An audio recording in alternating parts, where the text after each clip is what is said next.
नमस्कार, मी प्रियंका. आपण बघत आहात शंखनाद आवाज सत्याचा. आपल्या भारत देशातील विरोधी पक्षनेते राहुल गांधी यांनी अमेरिकेतील वॉशिंग्टन येथील जॉर्जटाउन विद्यापीठामध्ये जाऊन तेथील विद्यार्थी आणि प्राध्यापकांशी संवाद साधला.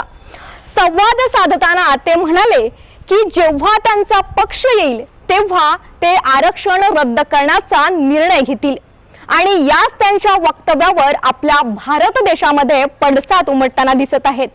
भारतीय जनता पक्षाच्या लोकांनी त्यांच्यावर आक्रमकतेची भूमिका घेतलेली आहे.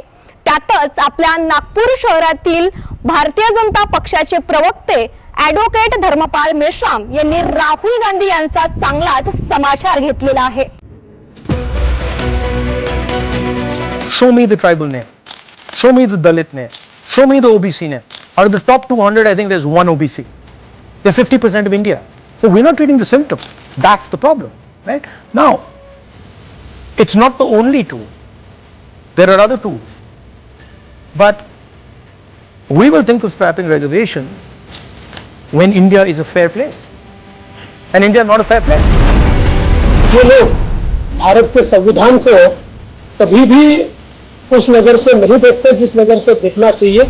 केवल पॉलिटिकल टूल के रूप में उन्होंने संविधान का इस्तेमाल किया है और अब उनका असली चेहरा सामने आया.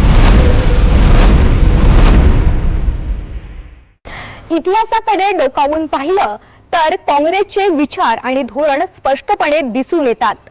याच आरक्षणाच्या मुद्द्यावरून आरक्षणाचा कोटा पूर्ण न केल्याने काँग्रेसच्या सरकारमध्ये असताना डॉक्टर बाबासाहेब आंबेडकर यांनी आपल्या पदाचा राजीनामा दिलेला होता आणि हे सर्वश्रुत आहे. आणि याच डॉक्टर बाबासाहेब आंबेडकर यांच्या नावावर सत्ता काबीज करण्याचं कारस्थान काँग्रेस आणि राहुल गांधी यांनी रचलं होतं आणि हेच त्यांचे मनसुबे जनता जनार्दन यांनी हाणून पाडले आहेत असं सुद्धा ॲडव्होकेट धर्मपाल मेश्राम म्हणतात. कॅमेरा पर्सन सचिन ढेंगळेसह मी प्रियंका, शंखनाद न्यूज नागपूर.